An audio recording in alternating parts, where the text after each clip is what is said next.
Good afternoon. We'll let immediately the Joint Special Representative say a few introductory words to you. Good evening, ladies and gentlemen. Thank you very much for coming again. What I have to report is that we had two sessions today in the same room with the two delegations. I think in the morning we met from just 10 to 11 something, but this afternoon we met from 4 to 6. We haven't achieved much, but we are continuing. The two delegations are here. As you know, Mr. Jarba did not attend because in their understanding of how they are organized, he is the president of the delegation and they have Mr. Hadi Bahra as the chief negotiator. On the other side, the delegation was led by Ambassador Ja'fari, who is their PR in New York, but the Deputy Prime Minister, Foreign Minister, was in the building, and I had some discussions with him as well. We have discussed in the morning. What I have done is really run them through a little bit what I hope we will be doing over the days and maybe weeks that we are going to be together if everything goes well. And in this afternoon, we started to speak about humanitarian affairs, and we discussed at some length the situation in Homs, the city of Homs, in the old city of Homs.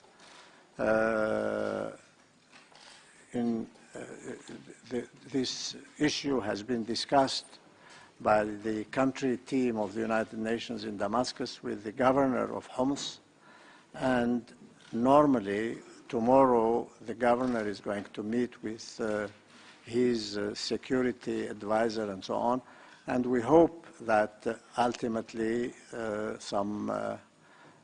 convoy of aid, goods, both food and non-food items and some medical supplies will be allowed to go into the old city.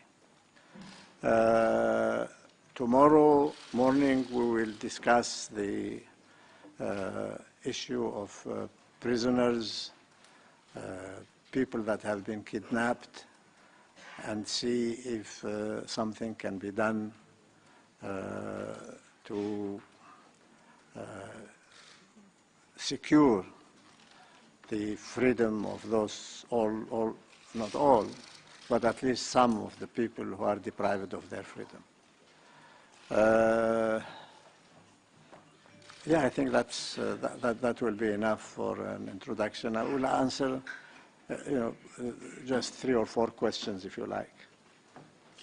Thank you. Well, please, with order, I'll remind you that we have interpretation. We're going to take a few questions, but please, in an orderly fashion. We will start with Roy Goodman. Sir, Roy Goodman of McClatchy Newspapers.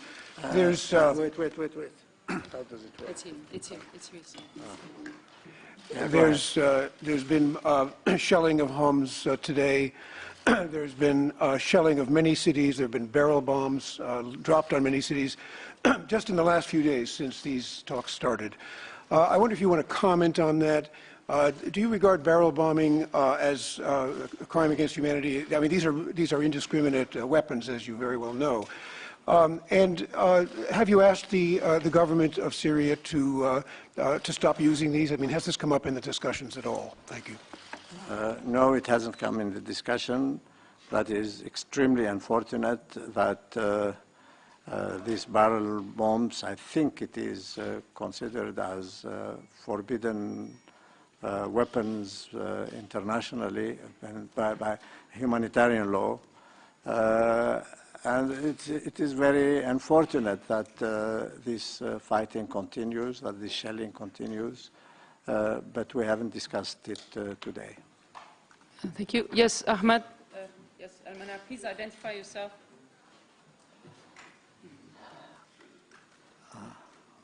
Ahmed Hajali. Ahmed Hajala from Almanar Television. I will ask my question in Arabic. I will ask my question in Arabic if you don't mind, please. Sayyid Brahimi. Mr. Brahimi. No, I don't mind. Yes, please, go ahead. We heard,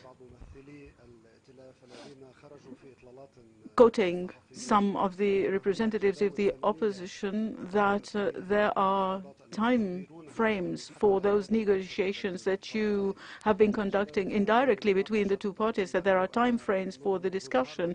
They said since the beginning of Monday you will start discussing the question of the transitional governing authority, while the other side, the government side, the legitimate government side, they have denied those time frames, and they said there are no time frames and that the priority is for combating terrorism and securing humanitarian corridors and humanitarian issues.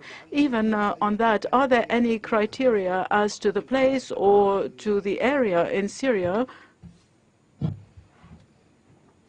Is it going to be Homs first? Microphone for the speaker, please. Microphone. I can't, the interpreters cannot hear the journalist. Your microphone. Yeah, that's it. Put it on. Yeah, thank you. So, what is the explanation for this disparity on the choice of the areas that you are going to start the humanitarian processes in? Is it going to be Homs first or Aleppo? Are there contradictions and disparities even in this humanitarian, on this humanitarian issue? Mr. Brahimi, I have appealed to both sides to be cautious in what they tell the media and the press. I speak only in this room. I do not give press statements. Each of the sides, each of the parties expressed their opinion, not my opinion. My opinion and my views I express myself. I do not ask either of the parties to express my views. The situation is extremely complex. It is a very difficult situation, and we are moving not in steps, but even in half steps. And so, as I told you, what is agreed upon today is that tomorrow we are going to discuss people deprived of their freedom. That is what we will discuss, and then we will see. In the afternoon, we will discuss the issue. We will find out the issue that we're going to discuss, and so on and so forth. No doubt that definitely and most certainly we are going to address the question of the implementation of the 30th of June communique, because this is the main reason for us to be here. And speaking of the other issues is a prelude. It is a preparative approach, so that we could create the atmosphere and the condition that would enable us to discuss the essential elements that we have come to discuss. What I could confirm and what I could underline is that I have appealed to the brethren on both sides to limit their statements to the press and not to speak on my behalf. It should be that I should speak on their behalf. Please go ahead. Yes, you. Yeah, you. Yeah.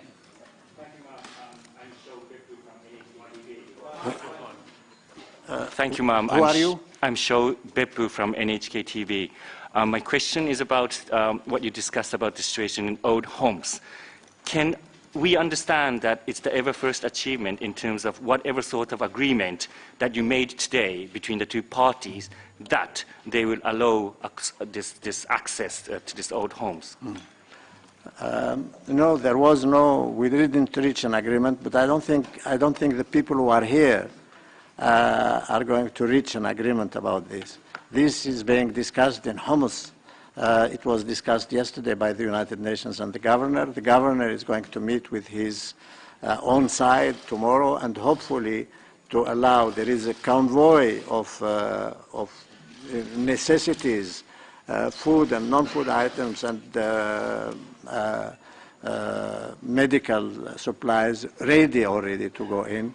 I hope that it will be allowed tomorrow. The idea is if it's allowed tomorrow, maybe it will go in on Monday. Thank you. Please keep your questions very, very short to allow more. Yes, Ahmed, Radio Cool. Radio إيش؟ الكل. Oh. سيدي الرئيس. Sir Ahmed Zakaria, correspondent for Radio Al-Kul. You're welcome, says Mr. Brahimi. Sir,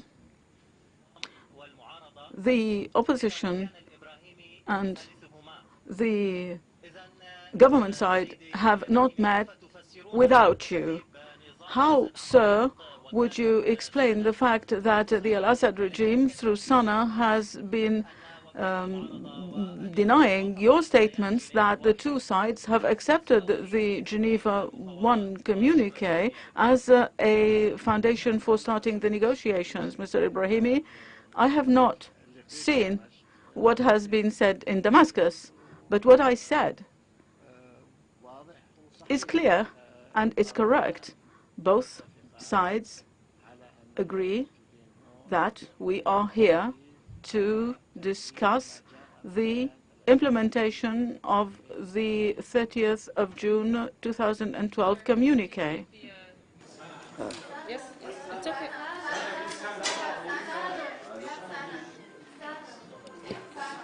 الو تفضل.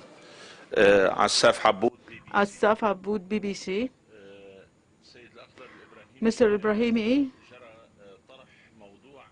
the question of the safe areas and the safe corridors has been addressed, and Mr. Al-Muallim spoke about Aleppo and the security plan and its implementation on the ground. On the other hand, the other side, the opposition, spoke of Homs, and according to what you said, that the details have been discussed. Now, that there are some areas, some regions that are being encircled by the opposition and others are being encircled by the government troops. Is that going to be comprehensive, or is it that Homs is going to be the beginning for those efforts? Thank you.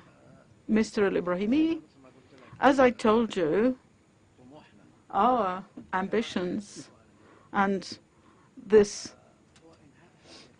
has also been affirmed by the two sides today, our ambition is to end this war and to restore peace and to restore security to the people of Syria. We started discussing humanitarian issues as an introduction, as a prelude, so that people would get accustomed to addressing each other and talking to one another.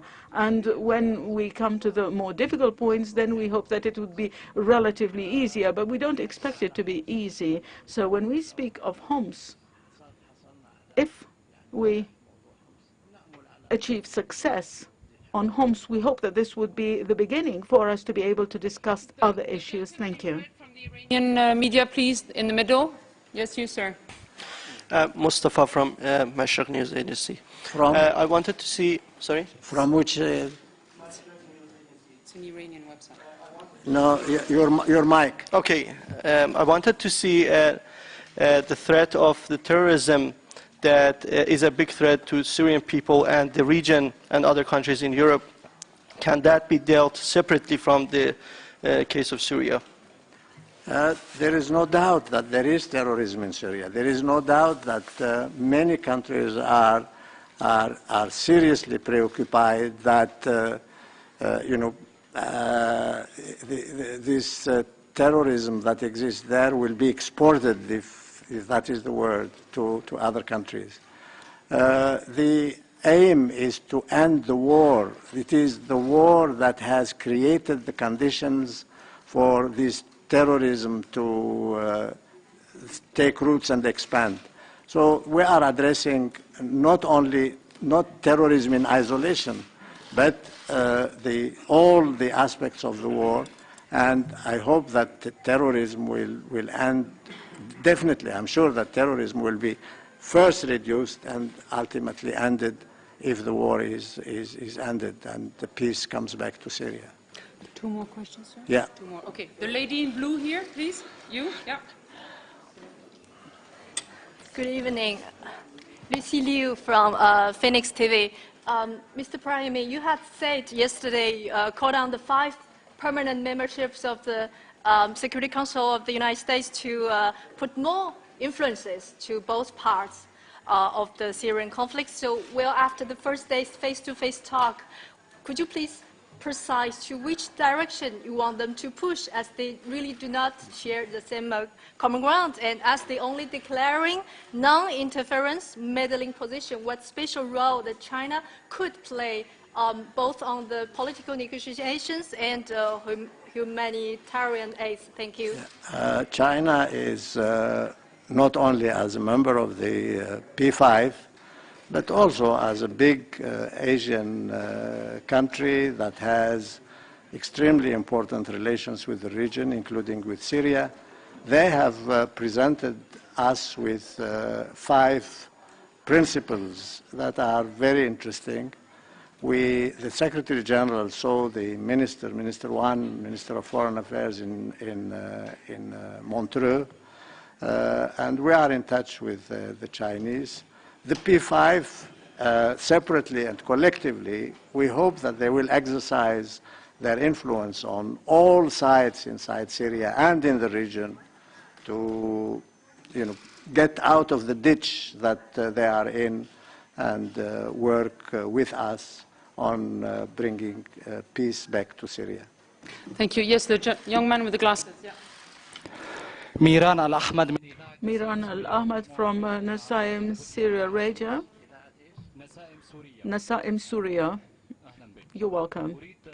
Sir, I want to comment that you said previously in your statement that Mr. Al-Jaber did not attend, but you did not indicate that the majority of the regime's delegation did not attend. Is it, in your interpretation, a lack of cooperation on the part of the side of the regime? I said that the delegation of the regime, I was very specific in what I said, but I am not a party. I was very specific in what I said. The government said that, the opposition said that Mr. Al-Jaber is the head of the delegation and there is the chief negotiator, who is Mr. Hadi Al-Bahra. And today, the head of the delegation, of the government delegation, was not Mr. Al-Muallim, it was Ambassador Jafari, and I said that Mr. Al-Muallim was in the building, but he did not attend the meeting, and so I did not conceal, and I didn't cover up for either the regime or any other party. Absolute last question, please. It's Tom from Reuters. Yes. Reuters? Thanks, Corinne. Tom Miles from Reuters. Mr. Brahimi, the confidence-building measures being talked about at the moment, prisoner releases and humanitarian access and such like, seem to place more weight of expectation on the pro-Assad forces than on the opposition forces. I'm wondering if you think that, that there's any danger from such an imbalance of expectation and concessions that need to be made by the two sides from the talks. And also a quick one, when are you expecting them to talk to each other, or not at all? Thanks. They have talked to each other. They have talked to each other this afternoon. I don't know how you think this is taking place. We are in a room like this. I am in the bank like this, and one is on the left, one delegation is on the right, and the other on the left, and they face one another and they talk to one another. No, they talk through me to one another. But this is what happens, in civilized discussions. You talk to the president or the speaker or the chairman, and this is what has happened, and I think it's a good beginning. As to what is expected from whom, I don't look at it that way. I know that there are a lot of people who have lost their freedom, prisoners, kidnapped.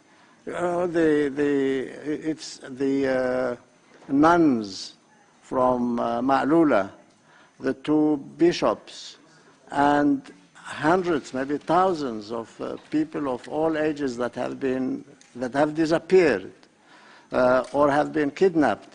There is this woman, Razan Zaytuna, and the 3 people were with her. They have been, they just disappeared in the vicinity of Damascus. And nobody is accusing the government of holding them. All these people, I hope that will recover their freedom. But isn't it a fact that there are thousands and thousands of people in the jails of the government?